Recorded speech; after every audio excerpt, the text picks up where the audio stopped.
Bonjour tout le monde, j'espère que vous allez bien. C'est Sidi Kamara. Vous avez été nombreux à me demander de vous donner un petit peu plus de détails sur les projets Ralangompé. Avant tout, merci pour vos messages de soutien, ça me touche vraiment beaucoup.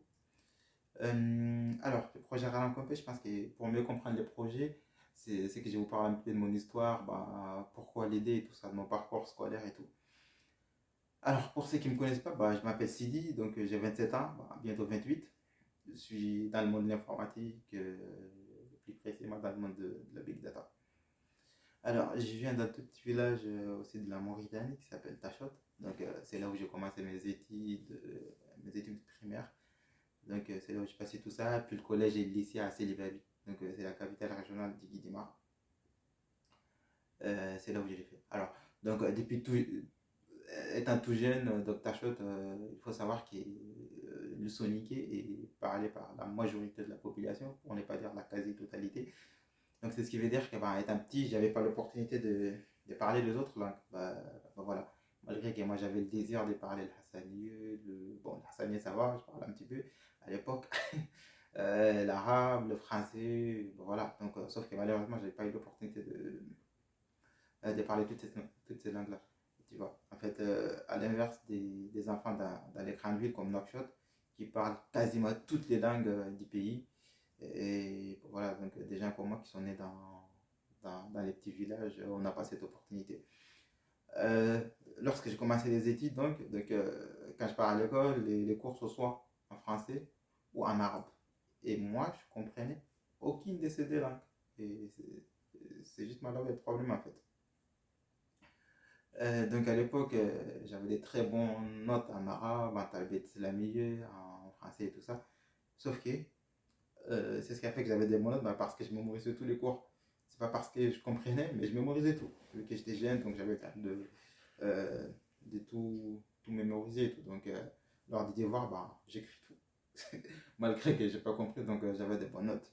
Mais après, ça marchera plus en fait. Donc dès lors qu'il s'agira de réfléchir, de faire des dissertations, si tu ne comprends pas la langue, ça passe pas, c'est tout.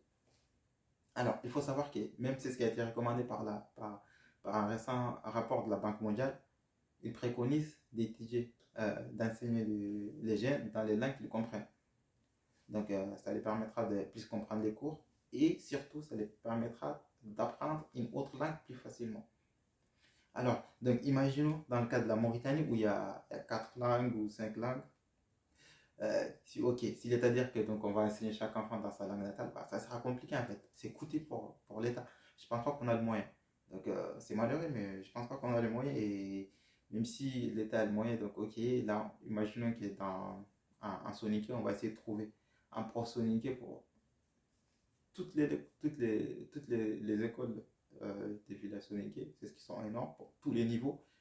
Je pense pas qu'ils trouveront tous ces instituteurs avec un bon niveau en fait. Je pense qu'à un moment donné, il y aura du blocage. Donc, on n'aura pas le moyen en termes de capital humain, donc en termes de compétences. Donc, ça sera compliqué. Même si l'État aura le souhait de le faire, je pense que ça sera difficile. Et voilà. Donc, c'est ça. Donc, malheureusement, c'est comme ça. Donc, moi, j'avais ces difficultés-là en arabe et en français. Mais je me disais, ok, c'est pas grave que les profs, que les programmes soient en arabe et en français. Moi, je trouve que c'est déjà génial. Donc, quand tu pars à l'université, donc tu es déjà tu as déjà étudié dans des langues qui sont, voilà, qui sont mondialement connues. Après, quand tu pars à l'université, tu n'auras pas de difficulté à t'intégrer. On verra par la suite. Je vous parlerai de mon expérience dans d'autres pays où j'étais allé.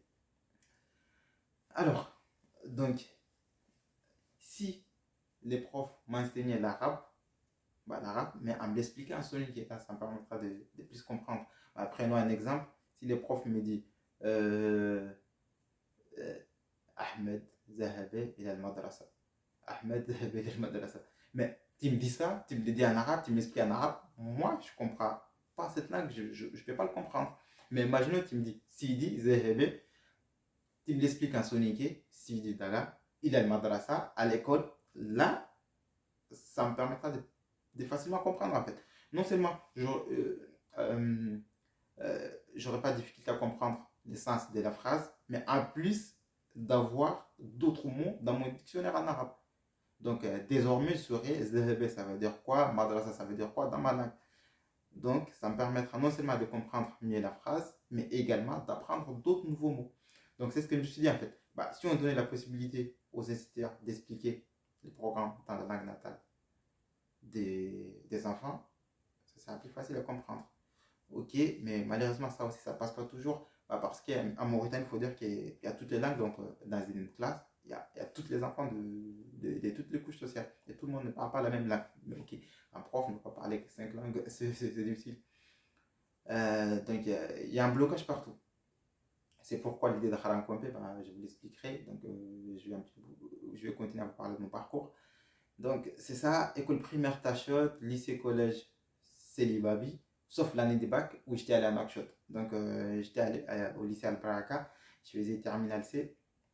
Et voilà, donc, je me rappelle à l'époque, je faisais plus de 2 heures de marche par jour. Mais ça ne m'a pas du tout empêché de réussir. Alors, donc l'année du bac, j'ai réussi, mais avec toujours des difficultés en arabe et en français. J'avais des difficultés en arabe et en français, malheureusement. Donc, j'ai eu le bac. J'avais une bourse en Algérie. Malgré que j'ai eu des très mauvaises notes en arabe et en français. En arabe, en français, je pense que j'ai respectivement 5 et 6. Donc, je dirais entre guillemets, c'est inacceptable. Donc, j'avais des très bonnes notes en maths, en physique. C'est pourquoi j'ai pu avoir une bourse à l'étranger. Mais en maths, non, en arabe et en français, j'ai eu des mauvaises notes. Donc, donc le problème, si tu ne comprends pas les langues, en fait, surtout dans le cas de la Mauritanie, où, où toutes les matières littéraires sont en français ou en arabe. Donc, ça veut dire que j'ai un problème avec toutes ces matières-là. Histoire, géographie, euh, éducation civique. Bon, voilà, donc ça passe pas. Parce que j'avais des difficultés avec les langues. Mais l'essentiel est que j'ai pu avoir une bourse à l'étranger par l'État, donc que je remercie d'ailleurs. Donc, depuis l'obtention de mon bac, j'ai quasiment pas eu de difficultés grâce aux bourses de l'État. Alors, donc après j'ai une bourse, ben, j'étais allé en Algérie, j'étais HLF dans une université ben, de cette ville-là. Et lorsque je suis arrivé après, donc tout juste à la descente de l'avion, il y avait un autre compatriote qui m'avait dit alors Sidi, ben, bienvenue. Et sa toute première phrase, il me dit j'espère que tu comprends l'arabe. Je dis mais pourquoi tu me dis ça? Il a dit bah parce que euh, certaines de vos matières seront enseignées en arabe. Je dis quoi? C'est une blague. Alors, il paraît qu'en Algérie, donc les lycées, au lycée, en fait, l'école primaire jusqu'au lycée, donc certaines villes, ben, elles étudient en arabe, donc mathématiques en arabe, physique en arabe, tout est en arabe. Donc, quand ils viennent à l'université, ces villes-là, les étudiants, ils ont encore des difficultés en français. Donc, c'est ce qui veut dire que les enfants, désolé, les étudiants auront des difficultés à comprendre les cours en français. Donc, ils sont obligés de l'enseigner en arabe tout de même le premier semestre. Donc ça a été le cas. Je suis arrivé, bah, je suis tombé dans cette condition. Je dis, j'ai une mauvaise note en français, j'ai une mauvaise note en arabe et je ne comprends pas très bien l'arabe à l'époque. Donc là, c'est en arabe, ça passe pas. Donc j'ai essayé de changer d'université. C'est pas toutes les universités qui sont en arabe. Donc j'ai essayé de demander un transfert et tout ça. Malheureusement, ça n'a pas abouti. Donc j'étais obligé de rester, d'apprendre la mathématique et la physique en arabe.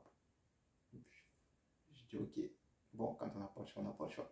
Donc, alors, donc il faut savoir que là, actuellement, avec l'Internet, tout est possible, hein. On n'est pas obligé d'être à l'école pour réussir. On peut avoir tous les cours depuis Internet. On peut tout apprendre grâce à un ordinateur ou un smartphone. Bah, parce que tous les cours sont accessibles. Tu peux trouver un très bon prof qui explique une matière, c'est pas en physique, sur YouTube, le qui l'explique très bien, des fois même meilleur que le prof qui est devant toi. Bon voilà, donc j'ai essayé de me documenter de partout, j'ai téléchargé plein de cours et tout ça, donc je pars à l'école, les profs l'expliquent, si je comprends, ok, si je comprends pas, je lui pose des questions, des fois elle me répond en français, bah merci, c'était des profs super gentils, bah, que je remercie d'ailleurs tous mes amis en Algérie, les profs, qui je trouve vraiment sympathiques. Donc, si je ne comprends pas, je pose la question au prof en français, il me répond en français. Et en plus de ça, j'avais plein de documents en français. Donc, je les exploitais moi-même. Et la surprise générale, donc à la fin du semestre, bah, j'étais major de la promotion. Alors pourquoi je dis ça? Surtout aux enfants qui vont m'écouter. Donc, vous n'avez aucune excuse à notre époque de ne pas réussir. Vous ne pouvez pas dire, ah non, parce que les cours sont en arabe ou c'est en français que je ne comprends pas. Non, si tu as la volonté, tu vas réussir. Tu as la possibilité d'avoir tous les cours dans ton téléphone, dans ton ordinateur, en PDF ou en vidéo. Donc, personne ne t'empêchera de réussir. C'est pas parce que le système est en français ou en arabe ou en sonique que tu ne vas pas réussir. Donc, tout dépend de ta volonté. Vous avez vu dans mon cas, donc, première année, donc c'était en arabe. Malgré que j'avais des difficultés, j'ai pu être premier de toute la promotion. Donc, si j'ai réussi, c'est ce que vous pouvez également réussir. Donc, ça dépend de votre volonté en fait. Alors, donc après, j'ai une licence en mathématiques informatiques à cette université-là, puis je décide de venir continuer mes études ici en France. Donc, Master 1, Master 2 que j'ai effectué à la Sorbonne, après, donc en informatique bien sûr. Alors, je tiens à préciser que ce soit en Algérie ou ici en France, bah, j'ai pu bénéficier de bourses de l'État mauritanien. Depuis que j'ai eu le bac, ils ont quasiment financé toutes mes études. Donc, c'est pourquoi je ne peux pas rester ici les bras croisés, sans venir en aide aux enfants qui sont sur place. Ben, je me sens dans l'obligation. Alors, tout est venu l'idée de rencontrer. Je vous disais que lorsque j'étais petit, si les profs expliquaient les cours en soninké, imaginons que pour m'apprendre l'arabe, les profs étaient devant moi et me l'expliquaient en soninké, malgré qu'il écrit en arabe et tout ça. Mais chaque mot qu'il écrit, il me le traduit en soninké et tout ça. Donc là, j'aurais plus de facilité à le comprendre. Donc j'essaie de faire une application comme ça. Donc on va prendre tous les programmes du primaire, donc disons du primaire année fondamentale. On va prendre un prof, le meilleur, donc qui sert à tous les enfants bénéficieront des cours de cet instituteur. Donc il va prendre tous les programmes, donc tous les cours de première année fondamentale, il va l'expliquer en soniqué. Il l'écrit en arabe ou en français, mais il l'explique en soniqué. C'est ce qui m'intéresse moi. Donc j'ai eu cette remarque, hein, donc c'est ce qu'ils font les études coraniques chez nous, tout ça, ils sont très bons en arabe, meilleurs que nous qui sont à l'école. Juste parce qu'il l'expliquait en soniqué. Du coup, il s'exprime mieux que nous, ils comprennent mieux que nous. La seule différence, c'est que les professeurs leur expliquaient dans leur langue. Donc je me suis dit, ça sera la même chose. Donc pour enseigner le français à un enfant qui parle hassaniya, je vais lui expliquer en hassaniya. Si je vais enseigner quelque chose à un enfant qui parle Wolof, je vais lui expliquer qu'il parle en Wolof, mais également en arabe. Alors, donc là, on va faire tous les programmes comme ça, les profs vont l'expliquer dans leur langue. Ils ont le cours dans un téléphone. Donc, à la veille de chaque chapitre, donc chaque cours, ils pourront regarder ces mêmes cours dans leur téléphone, expliqués dans leur langue. Donc là, ils vont mieux comprendre. Donc les lendemains, ils vont aller, un prof va expliquer en arabe ou français. Donc là, ça se trouve qu'ils ont déjà vu les cours dans leur langue maternelle. Et donc, une fois qu'ils sont, ces profs-là seront en phase D, en expliquant les cours en français et en arabe, ils n'auront pas du tout de difficulté à comprendre ces cours-là. Donc, en plus, ça sera plus facile également pour eux de comprendre cette nouvelle langue, l'arabe ou le français. Donc, je me suis dit, c'est ça, on va faire tous les cours, on les mettra dans une application et les enfants auront accès. En plus de ça, donc si on arrive à trouver un mentor pour chaque enfant qui va le motiver, je pense que c'est ce qui a été mon cas. Donc, j'avais tout donné de ma part, que j'avais un objectif. J'avais